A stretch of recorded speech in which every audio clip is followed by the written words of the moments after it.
जय हिंद दोस्तों। I hope कि आप सब लोग बहुत बढ़िया होंगे। तो आइए आज के वीडियो में डिस्कस करने वाले हैं हम stability analysis of initial value problem. ठीक है, तो फर्स्ट ऑफ ऑल हम डिफाइन करते हैं इनिशियल वैल्यू प्रॉब्लम। ठीक है, तो Y dash at X equals to A into Y of X. अब इनिशियल वैल्यू प्रॉब्लम है, फर्स्ट ऑर्डर डेरिवेटिव है, तो यहाँ पे क्या होगा, एक इनिशियल कंडीशन भी होगी। ठीक है, जिससे हमें एग्जैक्ट सोल्यूशन मिल जाएगा। ठीक है, तो ये है हमारा प्रॉब्लम। ठीक है, first order initial value problems. ठीक है, हम इसी की आज हम स्टेबिलिटी चेक करेंगे। ठीक है, तो अब बताते हैं आपको स्टेबिलिटी का मीनिंग क्या होता है। कि स्टेबिलिटी मीन्स क्या होता है कि जो हमारा अप्रॉक्सीमेट सोल्यूशन होता है उसका कुछ बाउंड होगा, फाइनाइट बाउंड होगा। ठीक है, तो अगर मेरा अप्रॉक्सीमेट सोल्यूशन का एक बाउंड मिल गया, ठीक है, तो हम उससे बता सकते हैं कि जो मेरा सोल्यूशन है, अप्रॉक्सीमेट सोल्यूशन जो है, कन्वर्ज कर जाएगा नियर अबाउट एग्जैक्ट सोल्यूशन। ठीक है, तो जिससे हमें एरर बहुत कम मिलता है। ठीक है, तो इसीलिए हम क्या करते हैं, सारे जो अप्रॉक्सीमेट सोल्यूशन है, मतलब जब न्यूमेरिकली सॉल्व करते हैं, जो अप्रॉक्सीमेट सोल्यूशन के हम पहले फर्स्ट ऑफ ऑल चेक करते हैं उसकी स्टेबिलिटी। ठीक है, स्टेबिलिटी से हमें एक आइडिया मिल जाता है कि हमारा सोल्यूशन कन्वर्ज कर पाएगा कि नहीं। कन्वर्ज इट मीन्स वो अप्रॉक्सीमेटली हमें एग्जैक्ट सोल्यूशन के करीब पहुंच पाएगा कि नहीं पहुंच पाएगा। ठीक है, तो इसका एक मेन आइडिया यही है। ठीक है, अब हम मैथमेटिकली हम इसको सॉल्व करेंगे कि जो हमारा first order initial value problem है उसकी स्टेबिलिटी हमें, स्टेबिलिटी इट मीन्स उसका एक जो बाउंड होगा, बाउंड क्या क्या मिल सकता है हमें। ठीक है, तो जो हमने न्यूमेरिकल्स में पढ़ा था, तो न्यूमेरिकल में फर्स्ट ऑर्डर के लिए क्या क्या पढ़े थे हम लोग यहाँ पे कि आयलर मेथड्स। ठीक है, तो टेलर सीरीज भी पढ़े थे, लेकिन मेन फोकस है इसमें हमें आयलर मेथड्स में। ठीक है, क्योंकि इससे बहुत सारे क्वेश्चंस हर जगह आते हैं, चाहे आप इंटरव्यू दे रहे हो, चाहे आप मास्टर्स के एमएससी में पढ़ रहे हो, तो मोस्टली क्वेश्चंस यहीं से राइज होते हैं। ठीक है, कि आपकी स्टेबिलिटी बताओ। अगर मैं स्टेबिलिटी, इसकी स्टेबिलिटी में मेन क्वेश्चन आता है कि ए की वैल्यू पर डिपेंड करता है, क्योंकि ए हम कुछ भी डिफाइन किए यहाँ पे, ए भी हम जनरलाइज फैमिली है। तो इसके बारे में आगे हम डिस्कस करने वाले हैं कि ए हमारा क्या हो सकता है, रियल होगा, कॉम्प्लेक्स होगा, या तो प्योरली इमेजिनरी। ठीक है, उसके लिए हम लास्ट में हम तीनों केस लेके डिस्कस करने वाले हैं। ठीक है, तो आज की वीडियो में टारगेट है मेरा कि डिस्कस करेंगे हम आयलर मेथड्स। ठीक है, आयलर मेथड्स की स्टेबिलिटी हम चेक करेंगे, आयलर मेथड। ठीक है, और आयलर मेथड्स को भी दो पार्ट में ब्रेक किया है। ठीक है, एक होता है फॉरवर्ड आयलर मेथड्स, एक होता है बैकवर्ड। ठीक है, और फॉरवर्ड को भी बोलते हैं फॉरवर्ड आयलर मेथड्स, और फॉरवर्ड को बोलते हैं एक्सप्लिसिट आयलर मेथड्स। ठीक है, और एक backward Euler methods, backward Euler methods, और इसको बोल देते हैं कहीं किसी किसी बुक में इम्प्लिसिट आयलर मेथड्स। तो इससे कन्फ्यूजन मत होना। ठीक है, तो आज की वीडियो में डिस्कस करने वाले हम सिर्फ फॉरवर्ड आयलर मेथड्स की स्टेबिलिटी के बारे में। हम नेक्स्ट वीडियो में डिस्कस करेंगे हम बैकवर्ड आयलर मेथड्स के बारे में। फॉरवर्ड के बारे में इसलिए डिस्कस करते हैं क्योंकि फॉरवर्ड के बारे में ऑलरेडी वीडियो बना चुका हूँ, उसके मैं ग्राफिकली जो रिप्रेजेंटेशन है उसके बारे में आपको डिस्कस कर दिया हूँ। ठीक है, तो इसलिए फर्स्ट ऑफ ऑल मैं आज डिस्कस करूँगा फॉरवर्ड आयलर मेथड्स के बारे में। ठीक है, तो पहले लिखेंगे हम फॉरवर्ड आयलर मेथड्स का जो है फॉर्मूला। ठीक है, फॉर्मूला डिफाइन किया जनरलाइज में एट n+1 में, at means n+1 iteration equals to क्या हो जाएगा, Y N plus H into F of X N comma Y N. ठीक है, अब थोड़ा सा इसको हम डिटेल में डिस्कस करते हैं कि ये कैसे डिफाइन होता है। कि जो y की वैल्यू है n+1 इटरेशन में, मीन्स क्या हो गया, y की वैल्यू एट xn+1 पे, xn+1 पॉइंट पे, और yn की वैल्यू मतलब y की वैल्यू एट xn पॉइंट पे plus h into F of xn comma yn। It means क्या हो गया यहाँ पे कि y की वैल्यू एट xn पे। ठीक है, क्योंकि मैं इसका यूज़ करने वाला हूँ इसलिए मैं अभी से आपको इसके बारे में डिटेल में डिस्कस कर लिया हूँ। ठीक है, जब भी मैं वाई एन प्लस लिखूंगा तो मतलब इट मीन्स मैं y की वैल्यू एट xn+1 पे निकाल रहा हूँ। ठीक है, तो ये चीज़ें आगे आपको कन्फ्यूजन ना क्रिएट हो इसलिए मैं आपको अभी बता दिया हूँ। ठीक है, तो अब हम स्टार्ट करते हैं प्रॉब्लम को लेके। ठीक है, और हाँ, एक चीज़ और बता दें यहाँ पे कि ये जो ए टर्म है F of X N comma Y N, आपको यहाँ पे बता दें कि जब हम प्रॉब्लम डिफाइन करते हैं D Y by D X equals to F of X comma Y, ठीक है। तो कुछ लोग ऐसे डिफाइन करते हैं और कुछ लोग डिफाइन करते हैं सीधे यहाँ पे, और Y dash at X equals to F of X comma Y, ठीक है। तो थोड़ा सा डिटेल में एक चीज़ और बता देता हूँ यहाँ पे कि देखो ये वाई डैश एट एक्स है, अगर मैं Y dash at X one लिखूँगा तो ये मेरा क्या हो जाएगा यहाँ पे F of X one comma Y one, ठीक है। और अगर मैं इसी को इसे लिख दूंगा यहाँ पे Y dash at X N, तो क्या हो जाएगा ये मेरा F of X N comma Y N, ठीक है। तो इससे आप कन्फ्यूजन मत होना, ठीक है। मैं इसका भी यूज़ करने वाला हूँ, तो इसलिए आपको ये चीज़ें मैं अभी बता दिया हूँ, ठीक है। अब हम आइए स्टार्ट करते हैं जो हम मेन प्रॉब्लम डिफाइन किए हैं। क्या डिफाइन किए थे हम कि Y dash of X equals to A into Y of X with initial condition Y of X not equals to Y not, ठीक है। इसी की हम स्टेबिलिटी हम चेक करेंगे। अब यहाँ पे हम लिख देते हैं वेयर ए क्या हो सकता है हमारे पास, ए की पॉसिबिलिटी 3 हो सकती है यहाँ पे, ठीक है। या तो रियल, या तो कॉम्प्लेक्स, या तो प्योरली इमेजिनरी, प्योरली इमेजिनरी, ठीक है। तो इसलिए हम अभी जनरलाइज वे में लिखे हैं, बाकी हम लास्ट में तीनों केस भी डिस्कस करने वाले हैं, ये हमारा क्या क्या हो सकता है, तब हमारा किस किस रीजन में कन्वर्ज होगा, ठीक है। तो आइए फॉर्मूला लिखते हैं हम फिर से अगेन आइलर मेथड्स का।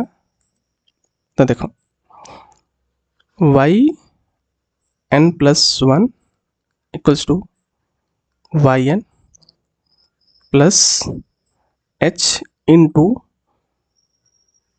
F of X N comma Y N, ठीक है। अभी मैं बताया था कि Y N plus H into F of X N comma Y N, it means क्या है, ये Y dash at point X N है। आपको अभी बताया था यहाँ पे, ये देखो यहाँ पे Y dash at X N है, ठीक है। अब देखो Y dash at X define किया है, तो Y dash at X N क्या हो जाएगा हमारे यहाँ पे Y N plus H into A, क्या हो जाएगा ये वाई एट एक्स एन, ठीक है। वाई एट एक्स एन के लिए हम क्या बताए थे अभी आपको कि ये इसको लिखते हैं हम वाई एन, तो Y N plus H into ए वाई एन, ठीक। अब हम क्या लिखेंगे, हम वाई एन कॉमन ले लेंगे तो क्या बचेगा हमें पास वन प्लस एच इंटू ए इंटू वाई एन, हमें क्या मिल गया ये वाई एन प्लस वन, ठीक है। यहाँ तक तो आपको डाउट नहीं होना चाहिए, ठीक। तो देखो वाई एन प्लस वन पे क्या मिला, ए वन टाइम्स वाई एन के फॉर्म में लिखा है, ठीक है। इसको हम एक बार और ओपन कर लेते हैं, ठीक है। One plus H into sorry one plus H into A, ठीक है।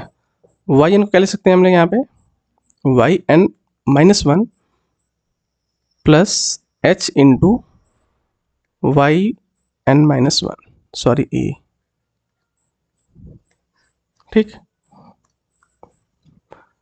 तो क्या क्या हो जाएगा यहाँ पे one plus H into a, और यहाँ से भी अगर y n minus one common लेंगे क्या मिलेगा हमें वन प्लस एच इंटू ए वाई एन माइनस वन, ठीक।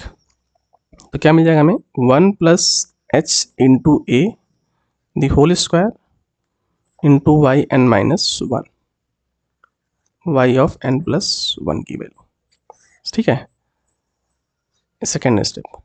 अब इसको हम अगर में और ब्रेक करते जाएंगे ऐसे, ठीक है, रिकर्सिव ओपन करके जाएंगे तो हमें क्या मिल जाएगा यहाँ से one plus H into A की पावर क्या मिल जाएगा यहाँ पे N plus one into Y 0, y of n plus 1। ठीक ठीक, ये मिल गया, ये हमें मिल गया फाइनल, क्योंकि इसके नीचे हम और इसको हम ब्रेक नहीं कर सकते, क्योंकि हमारे पास लास्ट कंडीशन क्या गिवन है, initial condition y of x not equals to y not. ठीक है, तो इसको हम इतना ब्रेक कर लिए। अब स्टेबल होगा किस किस रीजन में, तो उसके लिए हम चेक कर लेते हैं यहाँ पे कि अगर मैं, ठीक है, कि इसका जो बाउंड होगा, इसका बाउंड कब आएगा, देखो हम लेते हैं modulus y of n plus 1 approximate solution है n प्लस 1 पॉइंट पे इक्वल्स टू दोनों का मॉडुलस 1 प्लस h a की power n plus 1 into y not. ठीक है, तो क्या हो जाएगा 1 प्लस एच ए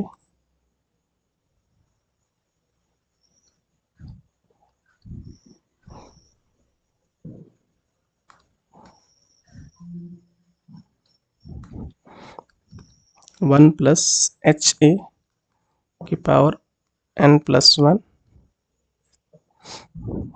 का मॉडुलस इंटू वाई नॉट का मॉडुलस। ठीक है, तो अब मेरे पास क्या आ गया यहाँ पे कि ये चीज़ फाइनाइट, मतलब इसका बाउंड जो फाइनाइट कब होगा, जब मेरा 1 प्लस एच ए का मॉडुलस लेस देन और इक्वल्स टू 1 होगा। ठीक, जब भी मेरा 1 प्लस एच ए का मॉडुलस लेस देन और इक्वल्स टू 1 होगा, तब क्या हो जाएगा, ये जो मेरा अप्रॉक्सीमेट सोल्यूशन है इसका एक मुझे बाउंड मिल जाएगा। ठीक है, तो इसके बेस पे हम रिजल्ट लिख देते हैं यहाँ पे कि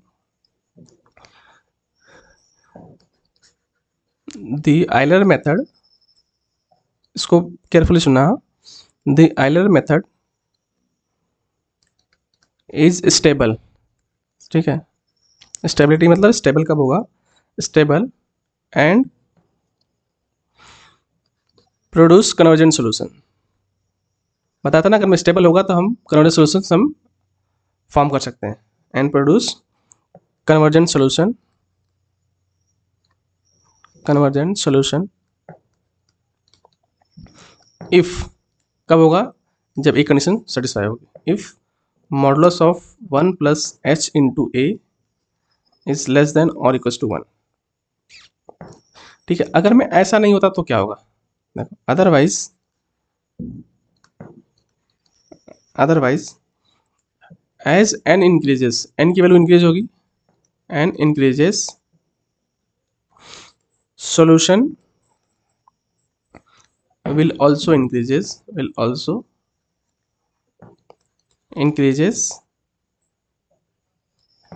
indefinitely।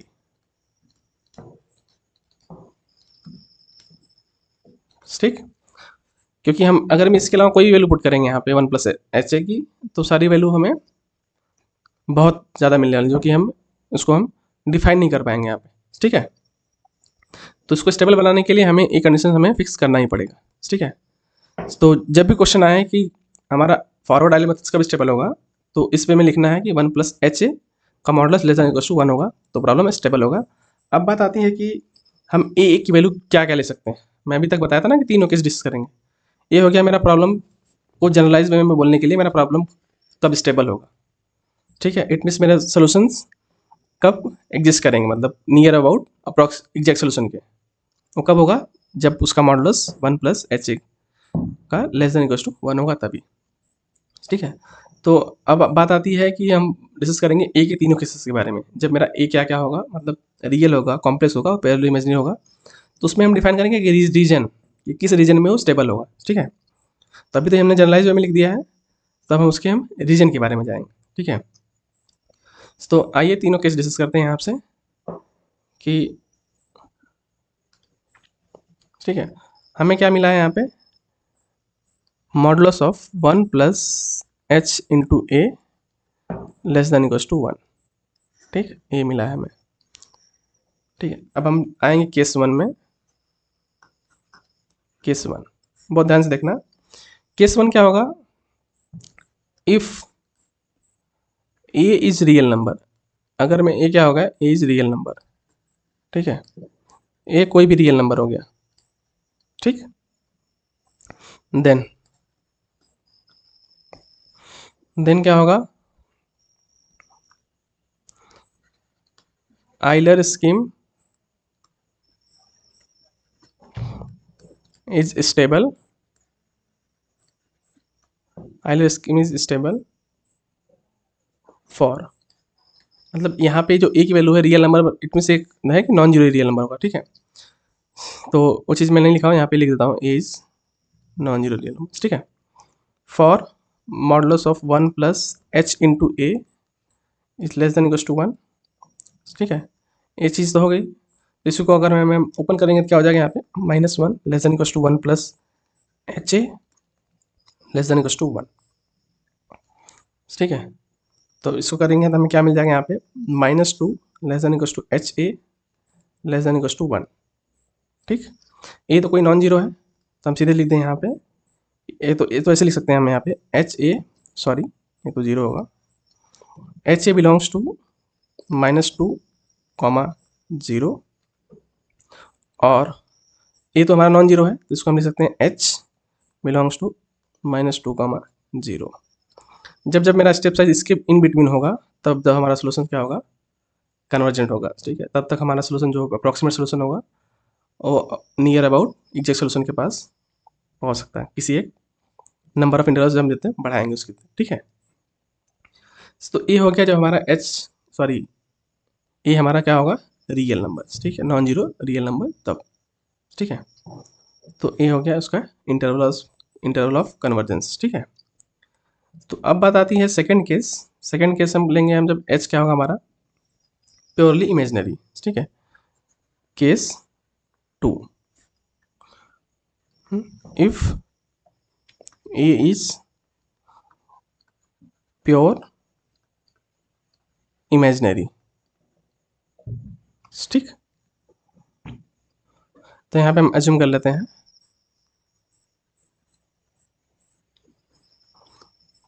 ए इक्वल्स टू कोई ए इंटू आई, ठीक, a equals to A into i, then क्या होगा 1 plus modulus of 1 plus a i into h क्या हो जाएगा, square root of 1 plus a square h square less than equals to 1, ठीक है, less than equals to 1, ठीक है। जो कि ये कभी पॉसिबल है, ये जो कि पॉसिबल नहीं, विच इज नॉट पॉसिबल, ठीक है। अब ये पॉसिबल इसलिए नहीं है क्योंकि देखो अगर प्योरली इमेजिनरी है तो हमारा ए भी नॉन जीरो है, जो स्टेप साइज है एच वो भी नॉन जीरो है, तो ये दोनों का टर्म कभी भी लेस देन और इक्वल टू 1 नहीं हो सकता, ठीक है।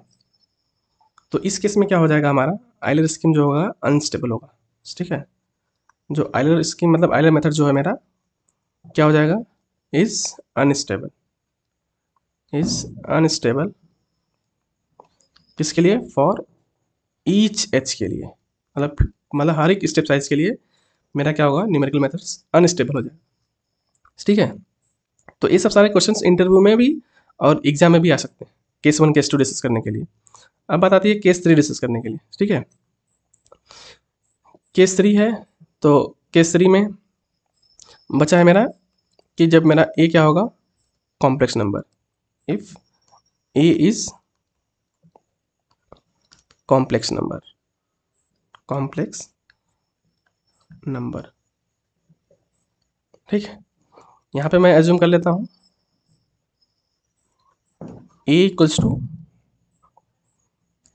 A1 plus A2 times of i, ठीक है। तो लिख लेते हैं यहाँ पे modulus of 1 plus a into h क्या हो जाएगा, modulus of 1 plus A1 plus A2 i into h, ठीक। का modulus 1 plus A1 1 bracket plus sorry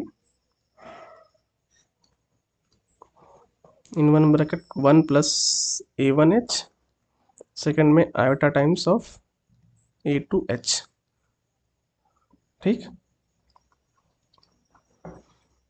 तो इसकी क्या आ जाएगा यहाँ पे, square root of 1 plus A1H the whole square plus A2H the whole square. ये क्वांटिटी क्या होता है, लेस देन और इक्वल टू 1 होना चाहिए।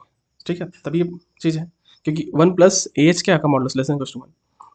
तो ये चीज़ कब कब पॉसिबल है, ठीक है, तो हमारे जो ईच क्वांटिटी होगी, तो 1 plus A1H should be less than और इक्वल टू, नहीं 1 तो नहीं कर सकते यहाँ पे। ये क्वांटिटी क्या होना चाहिए यहाँ पे, होल क्वांटिटी की बात कर रहा हूँ यहाँ पे, ठीक है, लेस देन 1 दिस, और जो कि ग्रेटर देन और इक्वल टू 0। और सेकेंड चीज़ है कि A2H ये भी लेस देन 1 और greater than equal to 0।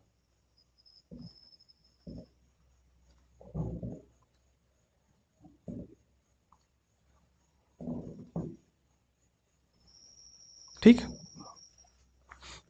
Equal to 1 भी कर सकते हैं यहाँ पे इक्वल टू साइन। ठीक है, तो यही केस हो सकता है यहाँ पे, कोई एक, मतलब इट मीन्स कोई एक 0 होगा, कोई एक 1 होगा। ठीक है, तो बेटर है कि यहाँ पे हम सिर्फ स्टिकली वाला साइन ले लें। ठीक है, तो इसके लिए तो कोई प्रॉब्लम नहीं है यहाँ पे, इसके लिए कोई कंडीशन नहीं है यहाँ पे। ठीक है, अब बात आती है यहाँ पे A1 के लिए, क्योंकि देखो यहाँ पे 1 प्लस A1H, तो इसको क्या हो जाएगा यहाँ पे कि -1 लेस देन और equals to A1H less than 0, जो कि A1 तो नॉन जीरो है, तो बचा H तो नॉन जीरो है, H तो हमारा स्टेप साइज है, हमेशा नॉन जीरो होगा। तो इसमें हमें A1 के ऊपर कंडीशन आएगी, A1 जो कि हमें लेस देन 0 होना चाहिए, इस पर कुछ कंडीशन नहीं आएगी। बट जो हमारा A रिजल्ट है यहाँ पे, तो हम क्या लिखेंगे यहाँ पे, फाइनलाइज कि square root of 1 plus A1H the whole square plus A2H the whole square is less than equal to 1, provided हमारा A1 क्या होना चाहिए, लेस देन 0 होना चाहिए। ठीक है, A1 क्या होना चाहिए हमारा, लेस देन 0 होना चाहिए, तभी ये कंडीशन होल्ड कर पाएगा। ठीक है, और इस टाइप का क्वेश्चन क्या रिप्रेजेंट करता है, ठीक है, जो कि सर्कल रिप्रेजेंट करता है यहाँ पे। ठीक है, तो क्या हो जाएगा यहाँ पे, इट इम्प्लाइज दैट कि द रीजन कैसा होगा, inside the unit circle, inside the unit circle. ठीक है, फर्स्ट क्या था कि जो केस 1 था, केस 1 में क्या था कि एक रियल लाइन था। ठीक है, रियल लाइन कहाँ था, इसके इन बिटवीन था। सेकंड केस में तो पॉसिबल नहीं है। थर्ड केस में जो पॉसिबल है कि जो है कि इनसाइड द यूनिट सर्कल, उसमें भी हमारा A1 क्या है, लेस देन 0 होना चाहिए। अगर मैं हम उसको ग्राफिकली देख लें, तो देखो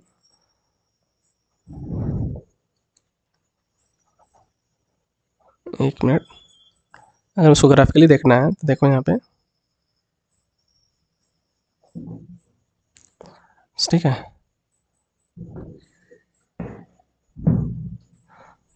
देखो ये है तो A1, ये है A2। अब A1 नेगेटिव है तो A1 नेगेटिव कहाँ पे आएगा, यहाँ पे इस रीजन, यहाँ तक आएगा, यहाँ पे इस रीजन में, जिस पॉइंट में लेना है यहाँ पे। ठीक है, अगर हम इस पॉइंट पे ले रहे हैं तो एक unit circle inside the unit circle, it means with radius 1 ले लेंगे। अगर मैं यहाँ से हम तो रेडियस 1 से एक सर्कल ड्रॉ करेंगे। ठीक है, इसके अंदर कन्वर्ज करेगा यहाँ पे। ठीक है, A1 A2 तो कोई आर्बिट्री पॉइंट है ना यहाँ पे, तो हम जो भी पॉइंट लेंगे यहाँ से उसके यूनिट सर्कल से हम इसके इनसाइड वाला रीजन यहाँ पे ये हो जाएगा इसका स्टेबिलिटी। ठीक है, क्या होगा? स्टेबिलिटी।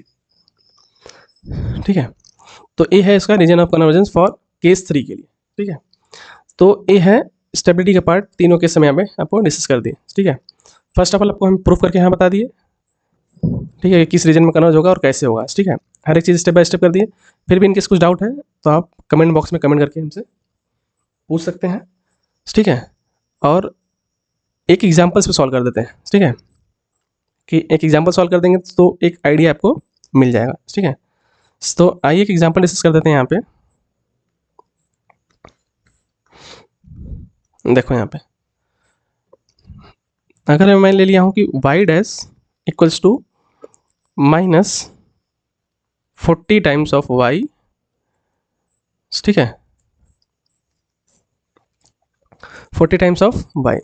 ठीक है, तो अब देखो यहाँ पे a की वैल्यू क्या होगी। यहाँ पे a की मेरे पास कन्वर्जेंस की क्या स्कीम है मेरे पास कि मॉडुलस ऑफ 1 प्लस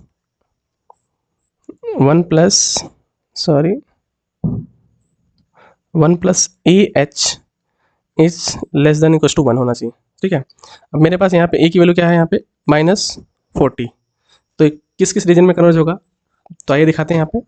तो क्या हो जाएगा, 1 प्लस ए की वैल्यू क्या है, -40।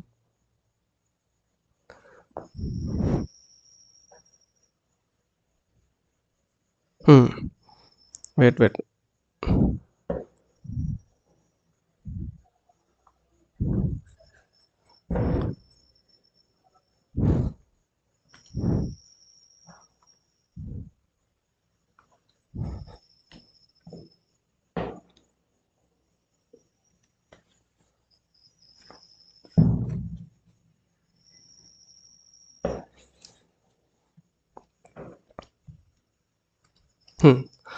देखो जैसे यहाँ पे कि ये चीज़ है -40 में बोल दिया हूँ ना। ठीक है, तो इसके अकॉर्डिंग क्या हो जाएगा हमारा जो ए एच की वैल्यू होगी, सॉरी हाँ ए एच की वैल्यू क्या होगी, -2 से ले कहाँ तक होगी, यहाँ पे 0 तक। ठीक है, अब मैं ए की वैल्यू मेरे पास क्या है, -40। ठीक है, तो -40 पुट करेंगे तो क्या हो जाएगा यहाँ पे, -2 less than equal to -40 into h less than equal to 0। ठीक है, तो क्या हो जाएगा ये, तो 0 less than equal to 40 h less than equal to 2। तो h की वैल्यू क्या हो जाएगा, 0 less than equal to h 2/40। ठीक है, तो अगर हम इसको इवेलेट कर लेंगे तो h less than equal to 1/20।